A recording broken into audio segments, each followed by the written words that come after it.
Hey guys, in today's video, I'm going to be doing the exact opposite of the video that I did yesterday. So in yesterday's video, I did a best case scenario map for Bernie Sanders against Donald Trump. Today, going to be flipping that on its head and doing a best case scenario electoral college map for Donald Trump in his 2020 matchup versus Bernie Sanders. If you're interested in the video I made yesterday, I'll have it linked down in the video description. So to start off here, really easy states off the bat to give Donald Trump. Those are all going to be states where he currently has at least a double-digit net approval rating. Those include the states of Idaho, Wyoming, South Dakota, Oklahoma, Louisiana, Mississippi, Alabama, South Carolina, Tennessee, Kentucky, and West Virginia. So right out of the gate, that gives him 73 electoral votes. Now, there's some other states here where he's in the single digits for the net approval rating, but I still feel like obviously they would be going over to Donald Trump in a most case scenario, obviously, situation. So those would include states like Utah, very conservative state, even though Trump doesn't necessarily have the greatest numbers there. Also, North Dakota,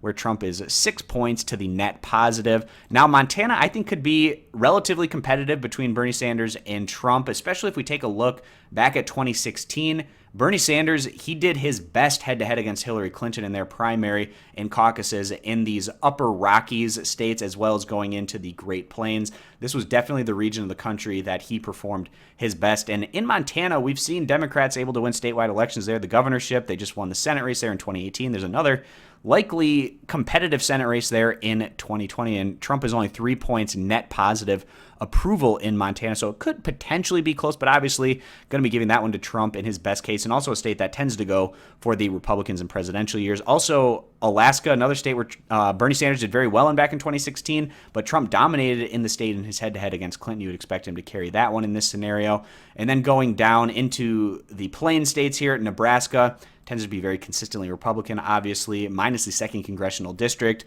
which is a bit more in the competitive range. And then Kansas, kind of like Montana, I think could be relatively interesting in a Sanders versus Trump matchup. Also, Trump only 2 points to the net positive approval. In Kansas, the Democrats just won statewide there in 2018. And another one of these states where Bernie Sanders did quite well in his head-to-head matchup against Clinton. So perhaps there's more of a voter demographic here for him to make things interesting in Kansas. But again, in this scenario, going to be giving that one to Trump.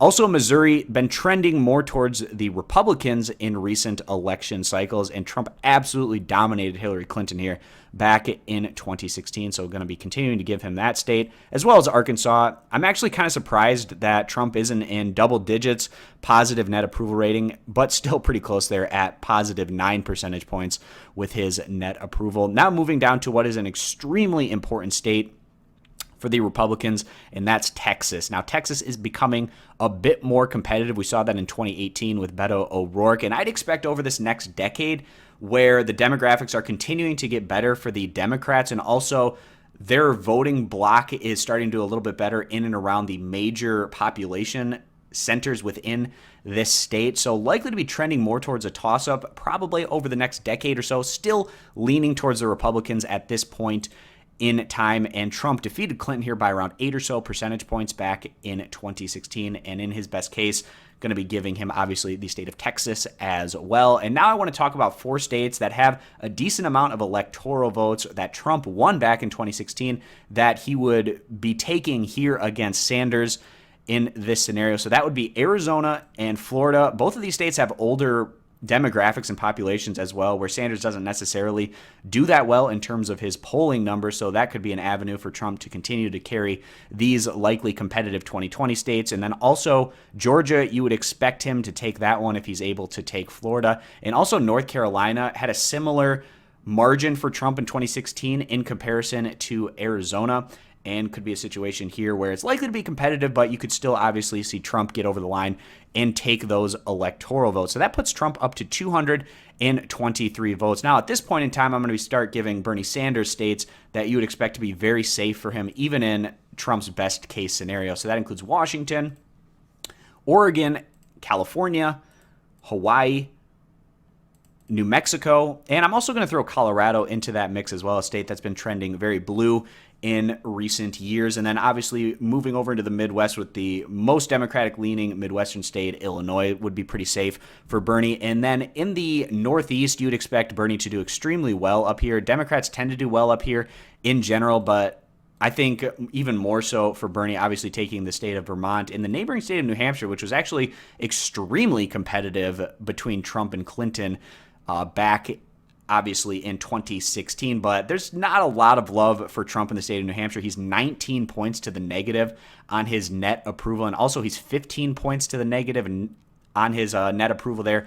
One state north in Maine, so going to be giving Bernie the statewide in Maine as well as the 1st congressional district, but the 2nd congressional district, much more conservative leaning, so going to be leaving that one up. And then we have Massachusetts for Bernie, Rhode Island, Connecticut, New Jersey, Delaware, Maryland, the District of Columbia, as well as the state of New York. So that puts us into a situation where we're at 203 for Bernie Sanders, 223 for Donald Trump. And now going into the rest of the Midwest here, Indiana, pretty safe for Donald Trump, even though he's only 3 points to the net positive approval with Vice President Mike Pence right there. I think that's obviously more than enough to boost Trump over the line in this particular map scenario. And then also Iowa and Ohio. Currently, Trump is 8 points to the net negative in Iowa and 4 points to the net negative in Ohio, but he did very well here against Clinton in 2016.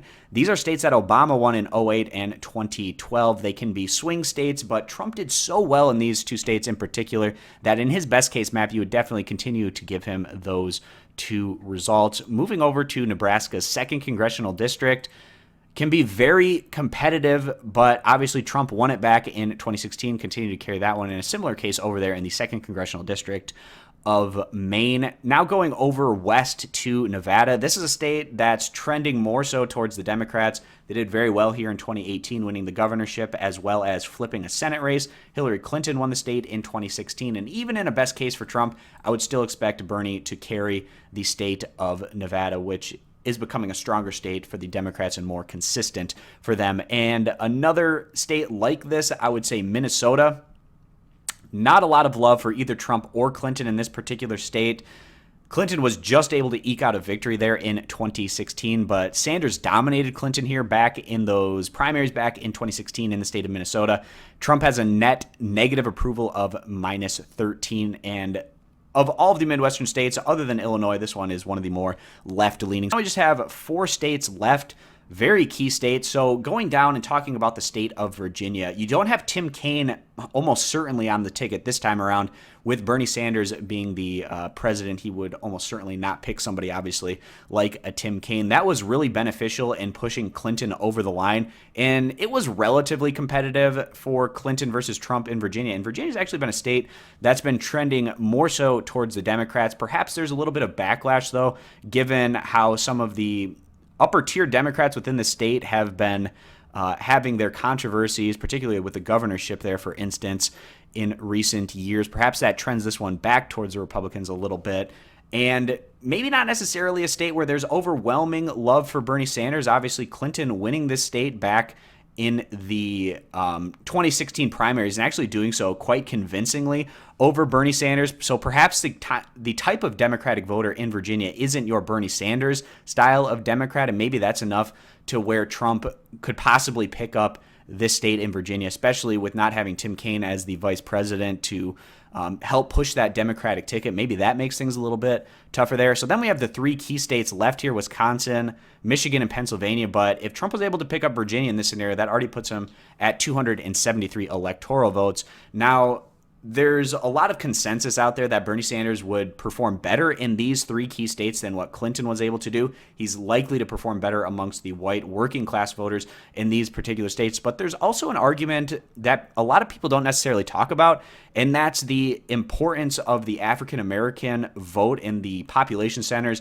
in and around Milwaukee, Detroit, and Philadelphia, where Clinton did very well in 2016 in comparison to Bernie Sanders in those primaries in these 3 states. And perhaps those important Democratic voting blocks don't turn out or aren't as strong for Bernie Sanders as they were for Clinton, making it so that any potential gains that Sanders could get amongst white working class voters, maybe he loses out amongst the African American voters. Maybe they don't turn out in quite as large of numbers for Sanders in comparison to Clinton. That is an argument that could possibly be made. And Trump was able to win these 3 states. He has a message of populism But then again, on the other side, you have Bernie, who also has a message of populism and a consistent record of defending manufacturing jobs in these states, which should really help him to try to flip these states for the Democrats. But obviously, in Trump's best case scenario, he would continue to be able to successfully push his message of populism in these three states and then try to cast Bernie Sanders as a radical or someone outside of the mainstream. And if he's able to effectively do that,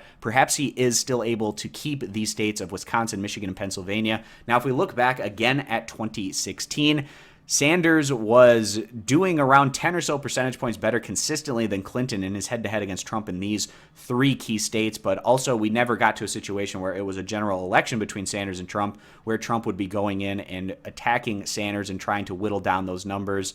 That obviously didn't happen back in 2016, so maybe that's part of the reason why Sanders' numbers were so much better in that instance. So this is what I'm feeling is potentially Trump's best case scenario, electoral college map head-to-head against Bernie Sanders. That would put Trump at 319 electoral votes and Sanders at 219. And that's going to wrap this one up, guys. So thanks for stopping by. Consider subscribing for more of this political analysis in the future, and I hope to see you back here for my next video.